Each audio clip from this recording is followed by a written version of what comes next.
हर हंसी चीज का मैं तलबगार हूँ, हर हंसी चीज का ये तलबगार कोई और नहीं, आपके चहेते अमिताभ बच्चन हैं।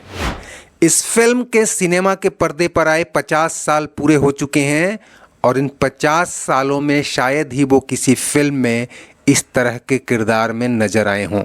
ऐसा इसलिए कि जब ये फिल्म बन रही थी तब अमिताभ बच्चन अपनी किस्मत आजमा रहे थे और जब ये फिल्म रिलीज हुई किस्मत उन्हें आजमा चुकी थी। जब तक बैठने को न कहा जाए शराफत से खड़े रहो। भले ये फिल्म कमाई के मामले में बॉक्स ऑफिस पर फ्लॉप हो गई, लेकिन क्रिटिकल एप्रिसिएशन के दम पर यह नया इतिहास लिखने जा रही थी और अगर तकदीर ने अमिताभ के लिए कोई और किरदार न लिख रखा होता तो संभव था कि वो ताउम्र इसी फिल्म के लिए जाने जाते। रस का फूलों का गीतों का बीमार हूँ, हर हंसी चीज का। हुआ ये कि पारिवारिक फिल्में बनाने के लिए मशहूर राजश्री प्रोडक्शन के बैनर तले बनी ये फिल्म सौदागर अक्टूबर 1973 में रिलीज हुई थी और उससे 5 महीने पहले यानी मई 1973 में सलीम जावेद की स्क्रिप्ट पर प्रकाश मेहरा की क्राइम एक्शन ड्रामा फिल्म जंजीर रिलीज हो चुकी थी, जिसने अमिताभ की एक नई इमेज गढ़ दी, यंगरी यंग मैन। ये पुलिस स्टेशन है, तुम्हारे बाप का घर नहीं। हालांकि अगले ही महीने फैमिली फिल्मों के लीजेंडरी डायरेक्टर ऋषिकेश मुखर्जी की म्यूजिकल ड्रामा फिल्म अभिमान रिलीज हुई, लेकिन जंजीर की कामयाबी अभिमान और सौदागर दोनों पर छा गई। और जब अमिताभ की यंगरी यंग मैन की छवि उसी साल नवंबर में फिल्म नमक हराम में राजेश खन्ना के स्टारडम से जा टकराई, तब अमिताभ को भी एहसास हो गया कि तकदीर ने उनके लिए यही किरदार, यही इमेज लिख रखी है। उसके बाद अमिताभ ने पीछे मुड़कर नहीं देखा और ये बात आप भी जानते हैं कि कैसे रही सही कसर दीवार और शोले जैसी ब्लॉकबस्टर फिल्मों ने पूरी कर दी।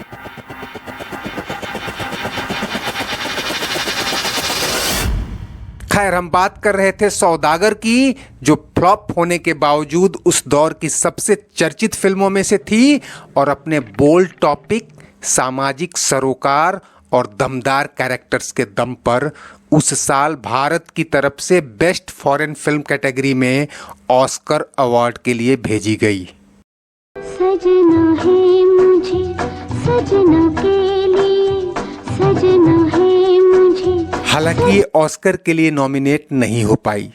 अगर आपको लग रहा है कि इसमें कौन सी बड़ी बात है जब नॉमिनेशन ही नहीं मिला, तो ये भी बताते चलें कि बेस्ट फिल्म कैटेगरी में भारत से हर साल एक बेहतरीन फिल्म भेजी जाती रही है, लेकिन ऑस्कर के इतिहास में अब तक सिर्फ 3 भारतीय फिल्में ही नॉमिनेट हो पाई हैं।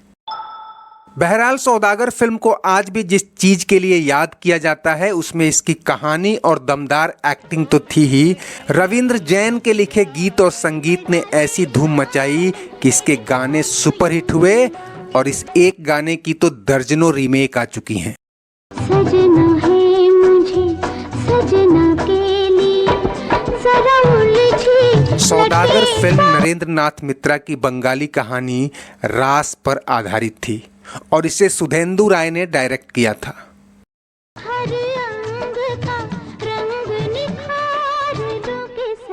अमिताभ बच्चन यानी मोती खजूर के पेड़ों से रस निकालने और उनका गुड़ बनवाकर बाजार में बेचने का काम करता है। वह नूतन यानी माजूबी से किराए पर गुड़ बनवाता है जो बाजार में हाथों हाथ बिक जाता है। ऑफ सीजन में मोती की नज़र फूल बानो यानी पद्मा खन्ना पर पड़ती है और वो उसे दिल दे बैठता है।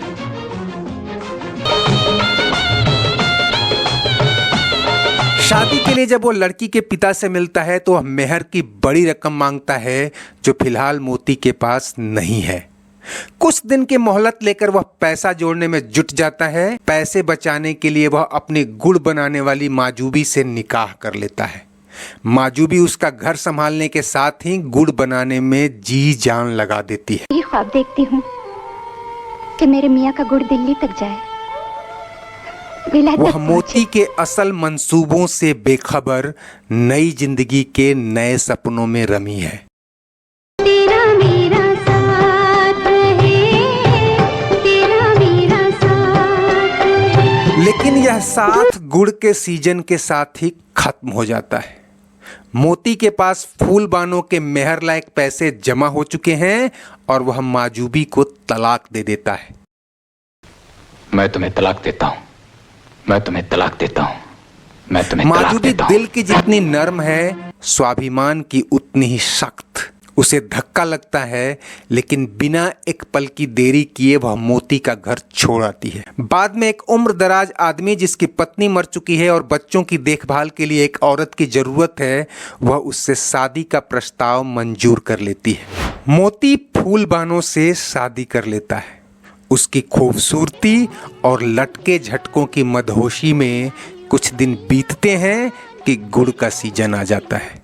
फूलबानों को न गुड़ बनाने की आदत है, न बनने संवरने से फुर्सत। हर अंग का रंग निखार दो के सजना। मोती के कहने पर किसी तरह गुड़ बनाने को राजी हो जाती है, लेकिन उसका बना गुड़ बाजार में कोई लेने को तैयार नहीं। मोती के ग्राहक उससे छिटकने लगते हैं, उसकी बाजार में बदनामी होती है और एक दिन जब फूलबानों की लापरवाही से गुड़ जल जाता है तो गुस्से में मोती उसे पीट देता है और वह उसके घर से निकल आती है। फिल्म का क्लाइमेक्स सीन जितना मार्मिक है, उतना ही मानवीय मूल्यों और जिंदगी के फलसफे से भरा हुआ है। पश्चाताप की आग में जला बुझा हताश मोती एक दिन थोड़ा सा रस लेकर माजूबी के घर जा पहुंचता है। उससे गुजारिश करता है कि उसके लिए थोड़ा सा गुड़ बना दे ताकि जाते सीजन में वह गुड़ बेचकर तसल्ली कर ले। पहले तो माजूबी उसे खूब खरी खोटी सुनाती है, लेकिन मोती की बदहाली पर उसे दया भी आती है।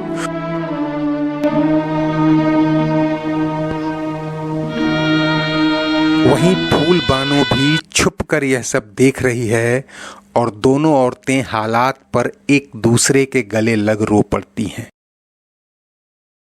नूतन उम्र में अमिताभ से बड़ी थीं और सीनियर एक्ट्रेस भी।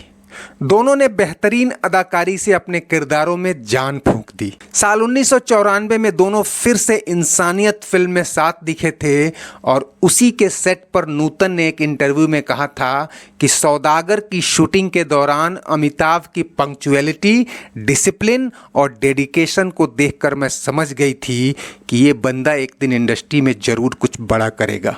और उनका यह अंदाजा सौदागर के बाद से ही सही साबित होने लगा। दोस्तों, उम्मीद है आपको वीडियो पसंद आया होगा। चलते चलते इसे लाइक, शेयर और सब्सक्राइब कर लीजिए और कमेंट बॉक्स में अपनी राय जरूर दीजिएगा।